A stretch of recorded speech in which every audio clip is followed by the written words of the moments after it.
सामर्थ्य को जो उभारता है वह आत्म स्वरूप की खबर देने वाला परमात्मा का प्रणव नाम। गायत्री मंत्र जपने वाले सज्जन भी ओम भूर्भुवः बोलेंगे और शिव मंत्र जपने वाले सज्जन भी ओम नमः शिवाय बोलेंगे। सूर्य के मंत्र जापक भी ओम सूर्याय बोलते हैं। जो सब मंत्रों का आदि और उत्पत्ति स्थान है, उद्गम स्थान और विलय स्थान है, वह चैतन्य ओम पर ब्रह्म परमात्मा में हम शांत होते जाएं।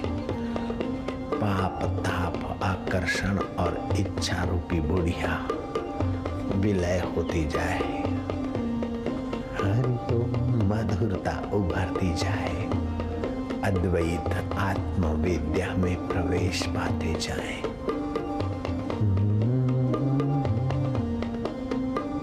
डूबते जाओ, तदाकार होते जाओ। कब तक बाहर की तालियां ठोक ठोक के अपने को थकाओगे? कब तक मंजीरे ठोक ठोक के अपने को थका थका कर यात्रा करोगे? आरंभ में थोड़ा हो गया केजी का कोर्स, फिर छलांग मारो। गिल्ली को एक डंडा ऊपर उठाने के लिए मार दिया, लेकिन दूसरे डंडे में गगनगामी करना होता है। आपके मति रूपी गिल्ली को आरंभ में थोड़ा कीर्तन का, थोड़ा वैखरी का आश्रय लेकर फिर मध्यमा में चले आओ, मध्यमा से फिर पश्चंती में चले आओ और पश्चंती में फिर परा में पहुंचकर अपने परमात्मा सुख में विश्रांति पाओ। भैया आनंद है, माधुर्य है, हरि तत्वों में विश्रांति है। ओम रूपी आत्मा के आनंद में मन मति पावन हो रहे हैं।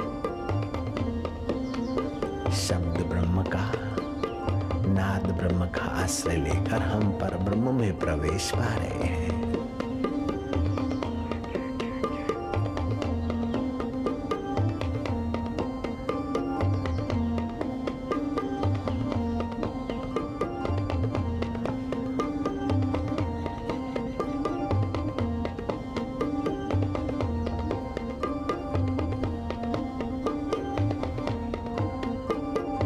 मधुर ध्वनि सुनते सुनते आपका चित्त चैतन्य में विश्रांति पाता जा रहा है।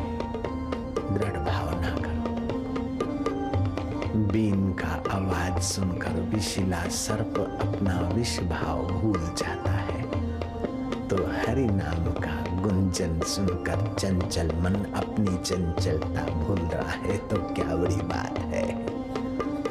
अगर नहीं भूलता है तो जा, तू जहां भागना है भाग। में तो हरि का हरि मेरे, मैं तो आत्मा में आत्मा मुझ में,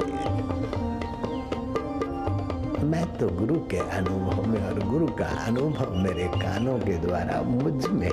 जय जय प्रभु तेरी जय हो। जिन पर खास इनायत होती है वे ही बुलाए जाते हैं और उन्हीं को पिलाया जाता है परमात्मा रस, परमात्मा प्यालियां।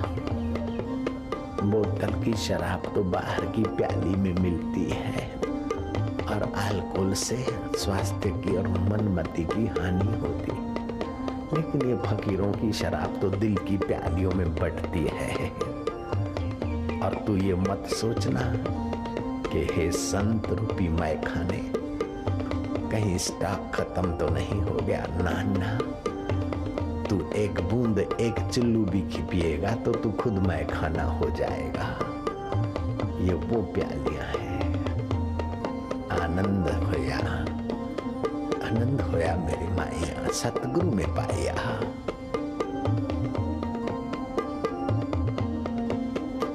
सरस सुंदर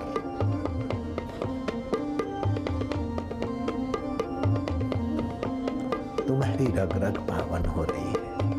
रक्त का कण कण तुम्हारा आरोग्यप्रद बन रहा है। यकृत, मना, लीवर तो हरि नाम से स्वस्थ होता ही है, विज्ञानियों ने सिद्ध किया। मंत्र विज्ञान के ज्ञाता लीवर लेजरिया, डायमंड, वॉट्सहाक, मैडम लॉन्गो। यकृत, किडनी और गर्भाशय पर हरि नाम का अद्भुत प्रभाव पड़ता है।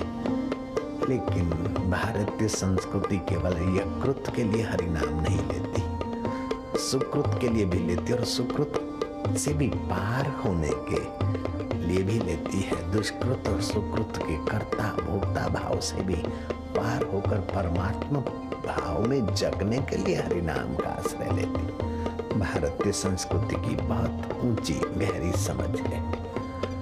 हम उसी पद्धति से ध्यान करते हैं। केवल स्वास्थ्य का लाभ बहुत छोटा है, वो तो हो ही रहा है। स्वास्थ्य लाभ तो हो ही रहा है, पुण्य लाभ भी हो ही रहा है। लेकिन पुण्य लाभ और स्वास्थ्य लाभ पर हमारी गाड़ी नहीं रुकती।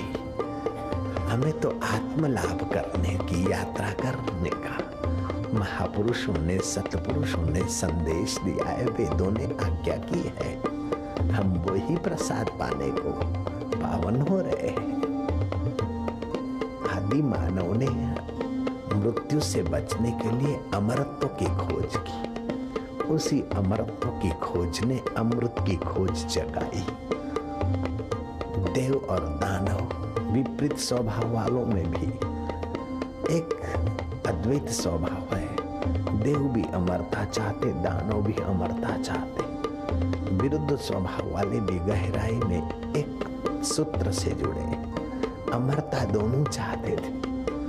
दोनों मिले आपस में। वासुकी नाग का आश्रय लिया, मंदराचल पर्वत मंथनी बनाया और सागर मथा, ऐरावत निकला और चीजें निकली। लेकिन तब तक मथते रहे जब तक अमृत न पाया।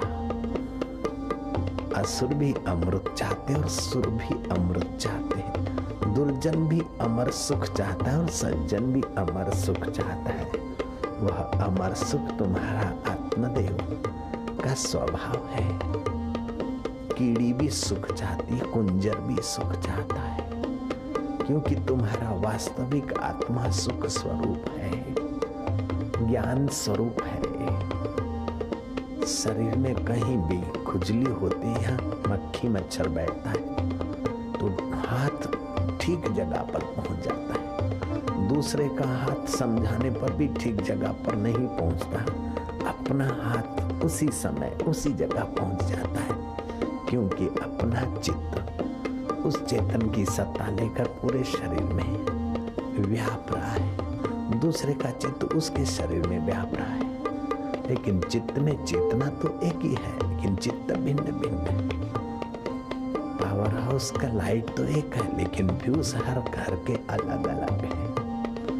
ऐसे चित्त भिन्न भिन्न होने के कारण भिन्न भिन्न शरीरों में वही ज्ञान सत्ता व्याप रही है।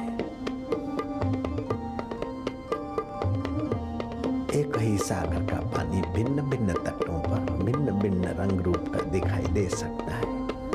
बालू तट पर साफ सुथरा और मिट्टी के तट पर मटमैला, और काली मिट्टी सुरती मिट्टी के आगे कादव जैसा दिखता है, लेकिन है वही उदधि। ऐसे ही एक ही तुम्हारा चैतन्य देवों में अपने रूप से और दानवों में अपने रूप से और मानवों में अपने रूप से। अमरता की खोज तो वही सब कर गए। देव दानव मिले, मंदराचल और वासुकी का आश्रय लेकर समुद्र मंथन किया, और तब तक मंथन चलता रहा जब तक अमृत न मिला। अमृत का घड़ा निकला, वो बोले हम पी ले, वो बोले हम पी ले, होड़ लगी। देवता लोग ले भागे, दैत्य उनके पीछे भागे, और वो अमृत कुंभ जहां जहां रखा गया और छींटे पड़े, वे जगहें महातीर्थ के रूप में भारतीय संस्कृति ने स्वीकार की। इलाहाबाद, उज्जैन, नासिक और हरि के द्वार हरिद्वार हर 3 साल में वह ग्रह नक्षत्रों के गणित के अनुसार वो दिन आता है और वे दिन आते हैं, वहां लोग कुंभ के स्नान के लिए उमड़ते हैं, अमृत की इच्छा लेकर आते हैं लोग, गंगा स्नान करते हैं, तीर्थों में नहाते हैं, तन में सात्विकता लाते हैं, मन में भावना भरते हैं। वो अमृत कुंभ अभी भी आत्म अमृत की व्यवस्था कराने वाले संत और सत्संग के आयोजनों के द्वारा आपके हृदय में छुपा हुआ आत्म अमृत उभारने की शक्ति, सामर्थ्य और व्यवस्था अपने में संजोए हुए दुनिया की आपाधापी से थोड़े अलग होकर जब सत्संग और साधना में आते हैं तो तुम्हारी इंद्रियां मन में लीन होती है, मन मति में, और मति उस मति दाता में जब थोड़ा बहुत विश्रांति पाती है तो मानो जीवन की उपलब्धि की झलकें आती है। धन्य है भारतीय संस्कृति और धन्य है भारतीय संस्कृति के संतों को और धन्य है भारतीय संस्कृति का लाभ लेने वाले जो विश्व मानव का मंगल चाहती है। अद्वैत भाव में ही सार है, केवल भारतवासियों का ही भला नहीं, विश्व मानव का, प्राणी मात्र का भला। ये अद्वैत ब्रह्म विद्या है। ब्रह्म विद्या रूपी सीता माँ जब अयोध्या छोड़कर चलती है तो रुदन, आक्रांत, निराशा, हताशा, दुख, बेचैनी, विलाप, गद्दी खाली पड़ी रह जाती है और अयोध्या का राजा दशरथ मर जाता है। जिस व्यक्ति के जीवन में से, जिस समाज के जीवन से, जिस देश या राष्ट्र से, जिस राज्य या नगर से, नगरवासियों से ये ब्रह्म विद्या रूपी सीता माता विदाई लेती है, उनका बुरा हाल हो जाता है। दुख, बेचैनी, कठिनाइयां, शोक, दुख, दरिद्रता, खिन्नता, विपत्तियां।